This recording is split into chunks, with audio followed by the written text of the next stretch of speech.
that the 2017 Ferrari GTC4 Lusso is at least 1 second faster around Ferrari's Fiorano test track than the wagonoid FF that it replaces is meaningless. Partly, this is because it's essentially an update on the same car.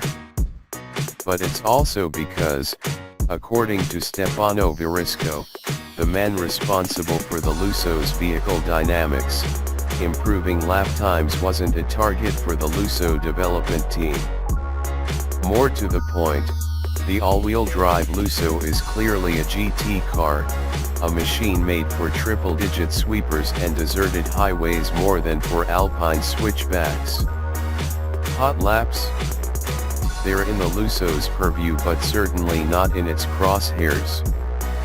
So it matters little when we find ourselves in a parade of tour buses, cyclists, and even sport bikes operating with a churlish disregard for velocity while climbing switchback roads in the Italian Alps.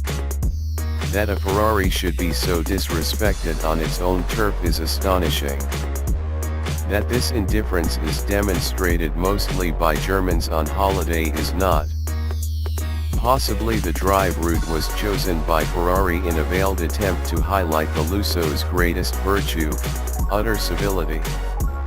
Ferraris, after all, are universally wedded to the expectation of noise, soul-scorching symphonic theater. A 680 horsepower V12-powered Ferrari lacking such theater is as contradictory as a black fire truck. Should the Lusso's double-pane windows, quieter exhaust, and extra sound deadening still wave the prancing horse flag? Can an old man's Ferrari still be a Ferrari? More philosophically, should it be? The collective heart of the Tifosi just skipped a beat. Drives like a Ferrari. Still, it works. The Lusso doesn't make itself small on these roads. It just swallows them whole. There's nothing subtle here, but there is a calm confidence about its abilities. Utterly stuck to the ground, the front tires follow every command from the lightly weighted steering wheel, and, in turn, the rest of the big coupe obeys. Don't think you're going to slide this car, it's not that kind of machine. It almost never overburdens its front tires, but neither does it want to power out sideways.